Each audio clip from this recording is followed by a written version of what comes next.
방해가 안 되면 좋겠습니다. 이렇게 일관 있게 쭉 피정 동안 그 마음이 유지되면 좋은데 강사에 따라 조금씩 달라질 수도 있어서 하여튼 같은 살리쇼 성에 대한 주제를 가지고 이야기를 하니까 반복되는 것도 있고 또 그 안에 좀 강조되는 것도 있어서 그런 부분들이 피정 동안 도움이 될 수 있으면 좋겠습니다. 강의로 보면 나중에 조금 더 강의하고 나면 조금 더 수정할 게 또 이래서 나중에 좀 드릴게요. 그러니까 너무 필기에 너무 신경 쓰지 마시고 마음에 와닿는 것만 지금 묵상하시면 좋겠습니다. 첫째 오늘 강의는 일상의 영성인데요. 세 가지 주제가 있습니다. 그래서 첫째는 일상의 영성으로서 예수님이 우리 일상 안에 살아 계신다는 것을 말씀드리고요.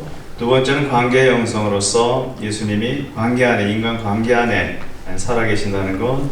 세 번째가 마음의 영성입니다. 그래서 예수님이 우리 마음 안에 살아 계신다는 것.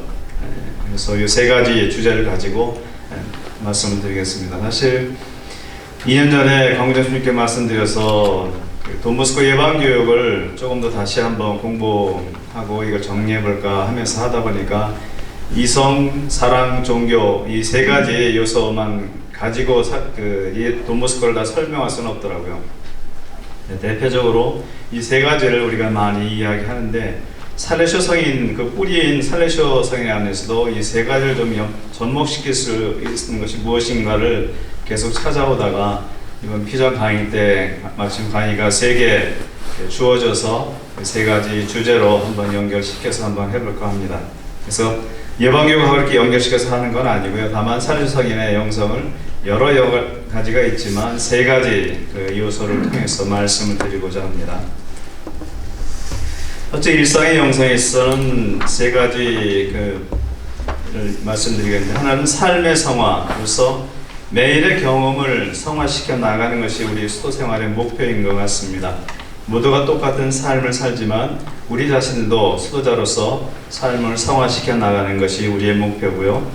그 다음에 두 번째는 삶을 위한 신심으로서 하느님의 사랑에 우리가 정해진 기도 시간만 응답하는 것이 아니라 이웃사랑이라는 실천으로 응답하기 위해서는 우리의 의식성찰이 필요한 것 같습니다. 회원의 측에는 양심성찰, 성체조배 이렇게 표현되지만 이것을 의식성찰이라는 말도 같이 사실은 활용되는 부분입니다. 그래서 이 신심은 그냥 간단하게 말씀드리면 하나님의 사랑을 이웃사랑으로 실천해 나가는, 실천으로 나아가는 우리의 영성을 말합니다. 그 안에서 실천이 없으면 오늘 야고보 말씀처럼 실천이 없는 신앙은 무익하다는 그런 말씀을 있듯이 살레쇼 성인도 이 우리의 영성이 실천으로 나아가는, 그래서 방문회를 설립하신 이유도 거기에 있다고 생각이 됩니다.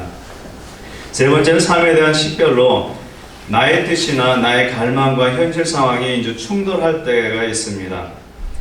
그럴 때 과연 어떤 태도로 우리가 하나님의 뜻을 식별하는 것이 필요한지에 대해서 말씀을 드리겠습니다.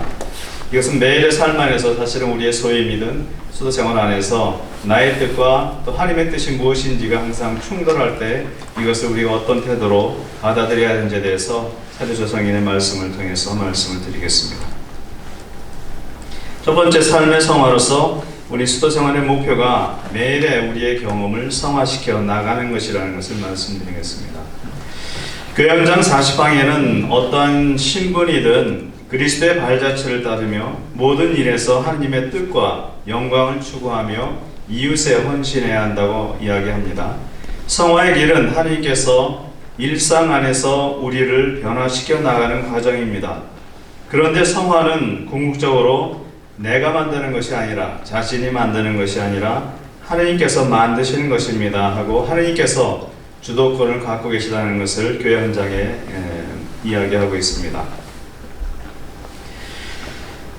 살레쇼는 성화로의 부르심이 세상 한가운데 사는 삶 안에 있음을 주장하게 됩니다. 그래서 현재를 충실히 살아가는 것, 많은 영성가들이 현재에 깨어있는 것, 현재를 살아가는 것을 이야기합니다. 그리고 우리는 많은 경우에 과거에 살든지 미래에 살든지 해서 현재를 충실히 살아가지 못하는 것 같습니다. 그래서 자신이 맡은 일들 안에 성화의 길이 있다고 말씀하십니다.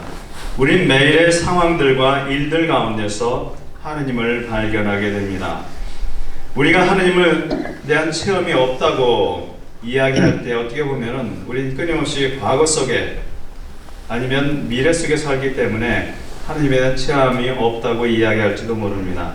우리가 현재를 산다는 것이 그만큼 하느님을 체험하기 위해서 하느님께서 지금 말씀하시는데 우리는 항상 그 말씀을 듣지 못하는 경우가 많은 것 같습니다.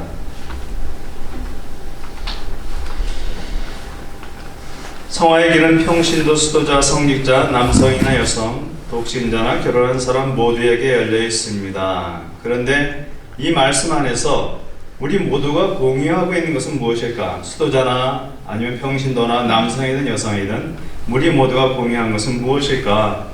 모든 사람은 예수님이 발견되는 일상의 환경, 일상이라는 시간을 공유하고 있습니다. 그래서 우리는 전적으로 일상의 환경에 참여하도록 창조되었습니다.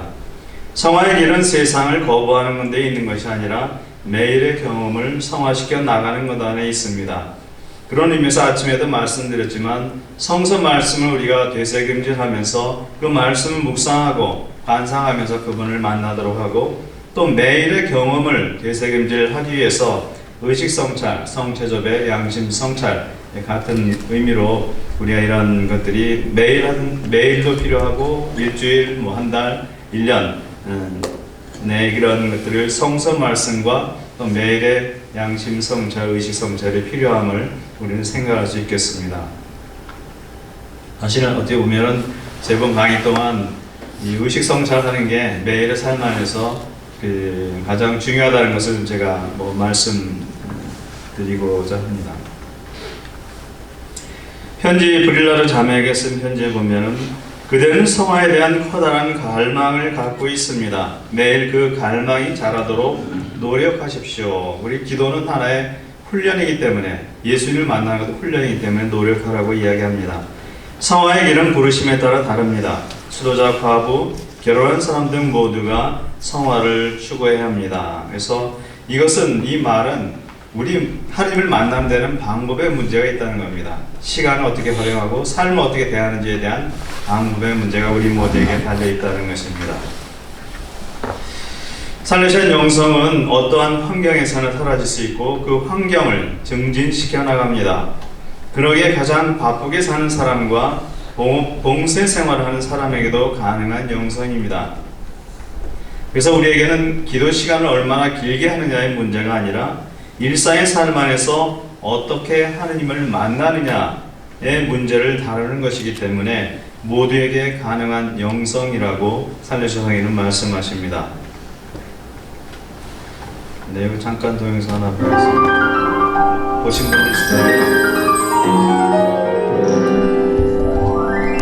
또 누구에게는 이 5분을 통해서 인생이 바뀌는 우리도 어느 순간 찰나에 그 모든 인생이 바뀌는 그런 말씀들이 있는 것 같습니다. 경험들이 있고 그래서 우리의 삶을 참 하나님께서 어떻게 변화시켜 나가는지는 항상 열려있는 마음으로 살아가는 것이 필요한 것 같습니다.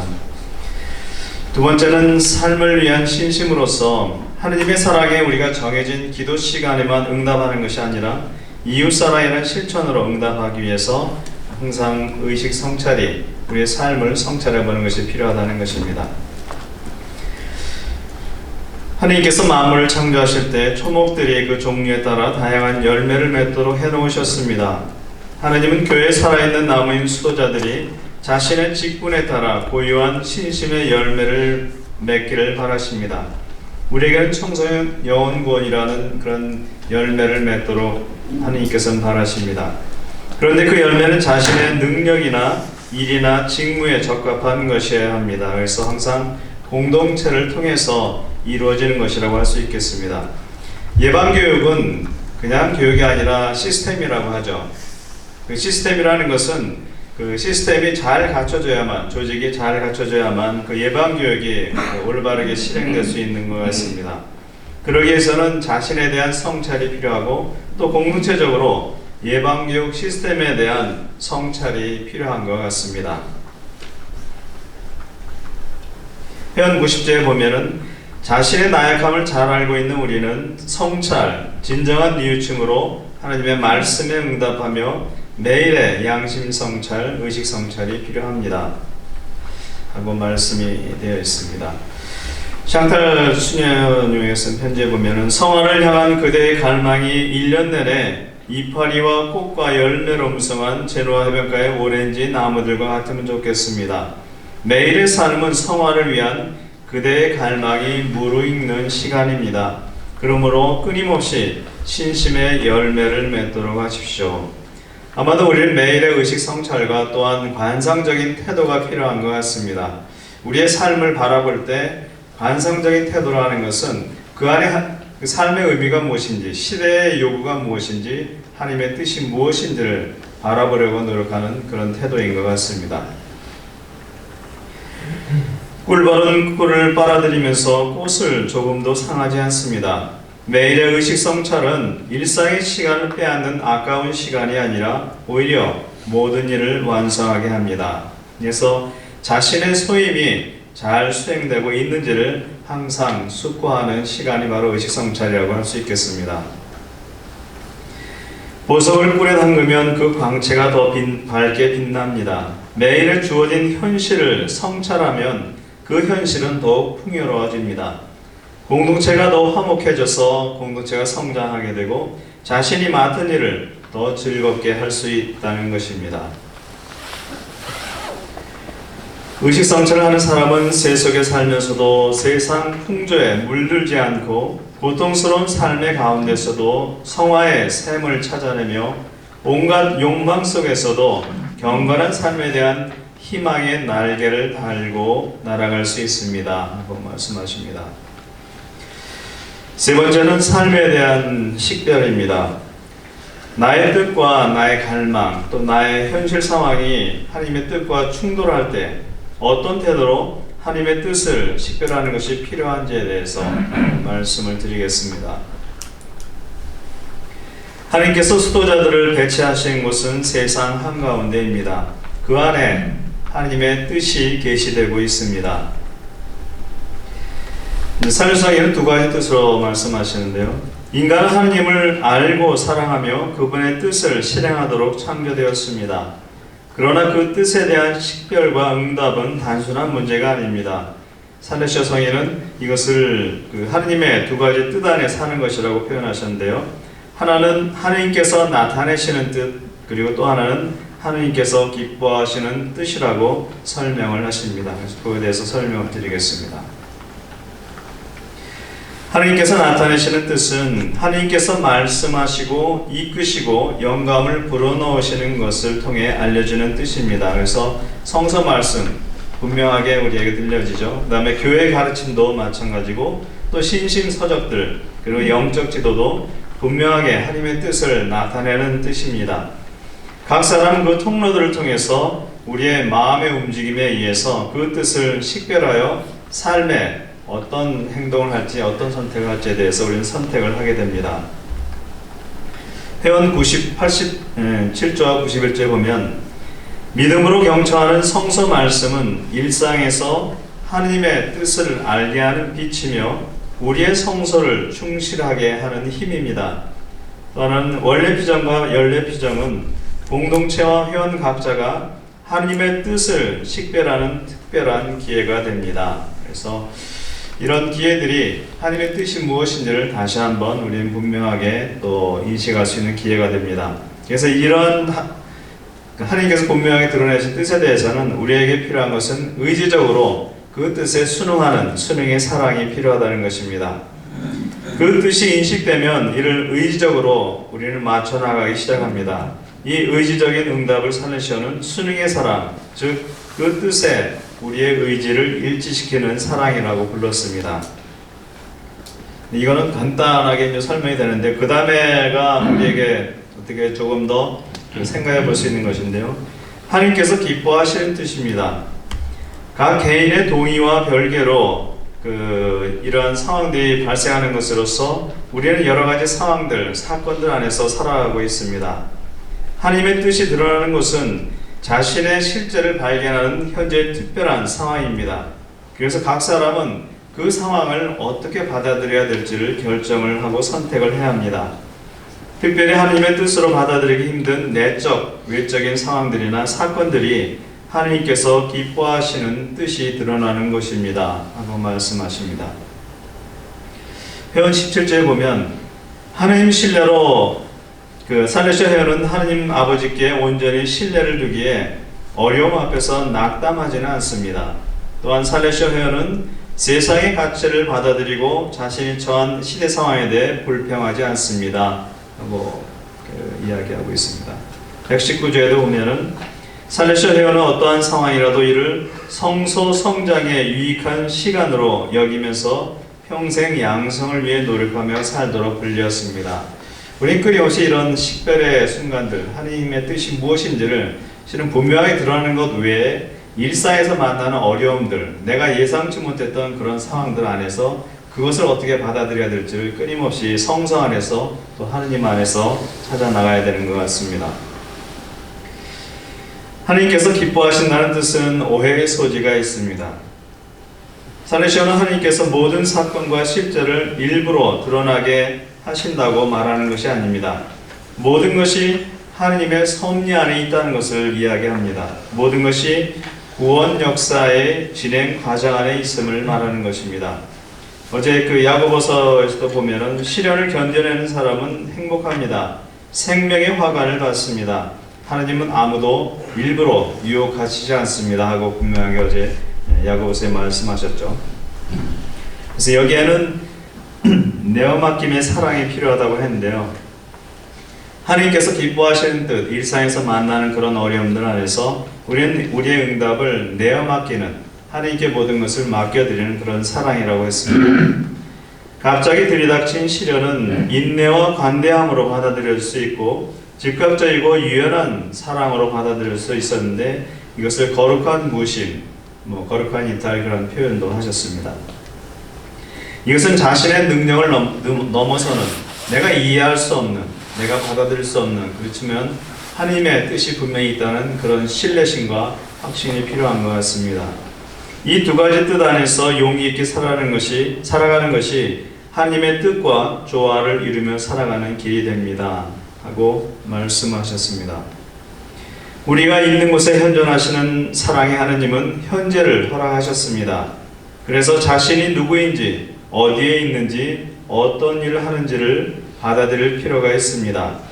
우리는 하나님께서 우리를 배치하신 현재의 충만한 삶을 받아들임으로써 우리를 창조하신 하나님께 영광을 드릴 수 있습니다.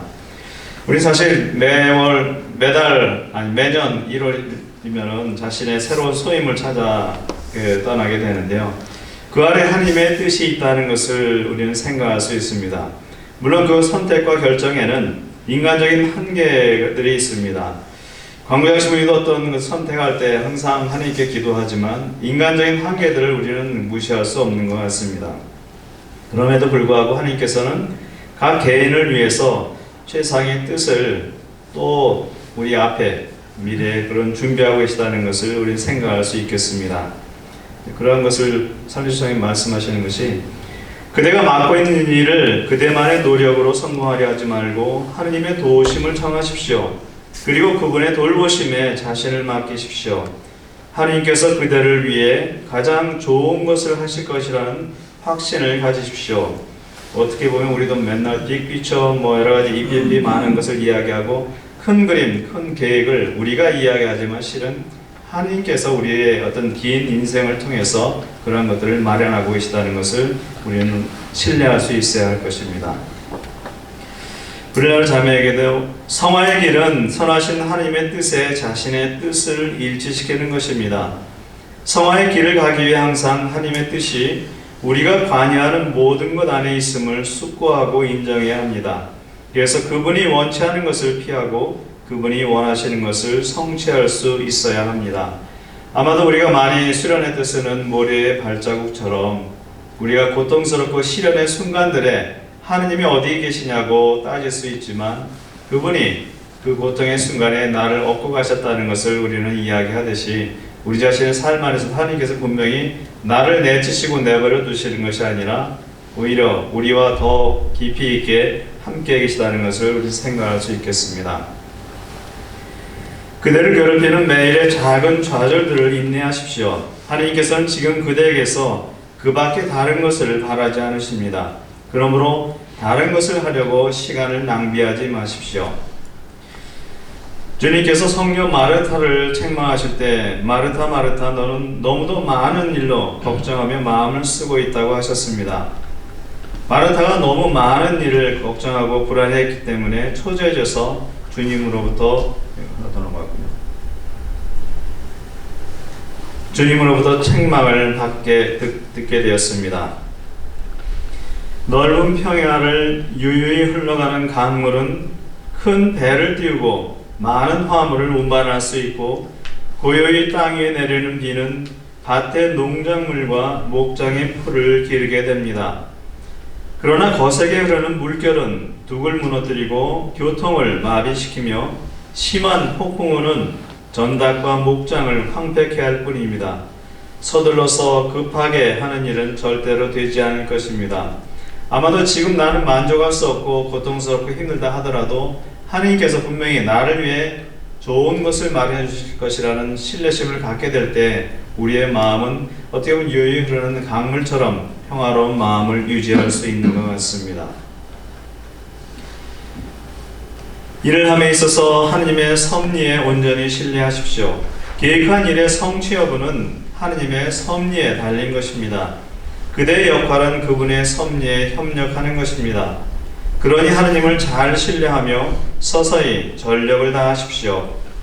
그러면 그 결과는 그대의 입장에서는 그 성공과 실패나 이런 것을 따질 수 있지만 실은 하나님께서는 자신을 위해 가장 유익한 것을 마련하신다는 것을 우리는 깨달을 수 있을 것입니다.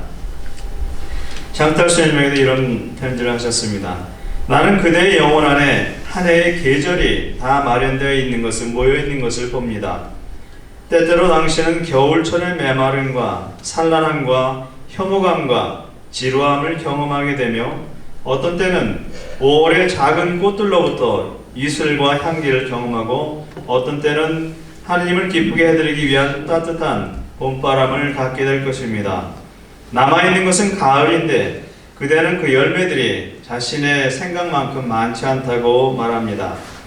그럼에도 밀을 탈곡하고 포도를 짜는 것 안에서 우리는 약속된 것, 기대한 것 이상의 수확을 발견하게 될 것입니다 하고 희망을 주십니다. 그대는 항상 봄이나 여름이기를 바랍니다. 그러나 우리는 외적인 변화뿐만 아니라 내적인 변화도 경험해야 합니다. 하늘나라에서는 모든 것이 아름다운 봄과 즐거운 가을과 사랑스러운 여름이 될 것입니다. 거기에는 겨울이 없을 것입니다. 그러나 현세에서는 지금 여기에서는 겨울이 필요한데 우리는 메마른 계절 동안 자기 부정을 실천하고 아주 작지만 아름다운 덕행들을 실천하게 됩니다. 우리의 작은 길들을 가도록 합시다. 결심을 굳게 하는 한 우리는 올바른 통로를 걸을 수 있을 것입니다. 들어 솔프로 자매에게 그대에게 거룩한 단순함을 권합니다. 그대 앞에 있는 것을 보십시오. 멀리 보이는 위험들은 무장한 군인들처럼 보일 수 있지만 단지 버드나무 가지들이 흔들리는 것입니다. 그것들을 바라보는 동안 당신은 헛발을 디딜지도 모릅니다. 내일에 관해서는 걱정하지 마십시오.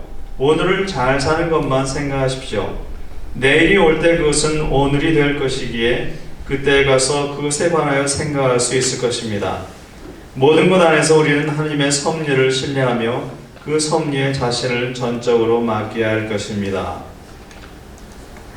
그래서 이렇게 삶의 성화 안에서 우리는 매일의 삶을, 매일의 경험을 성화시켜 나가는 것이 우리 수도 생활의 목표이고 또 삶을 위한 신심 안에서 하나님의 사랑에 정해진 시간에만 응답하는 것이 아니라 이웃사랑이라는 실천으로 응답하기 위해서 우리는 의식성찰이 필요하다는 것, 또한 삶에 대한 식별 안에서 나의 뜻, 나의 갈망, 또 현실 상황이 충돌할 때 우리가 어떤 태도로 하나님의 뜻을 식별하는 것이 필요한지에 대해서 말씀을 드렸습니다.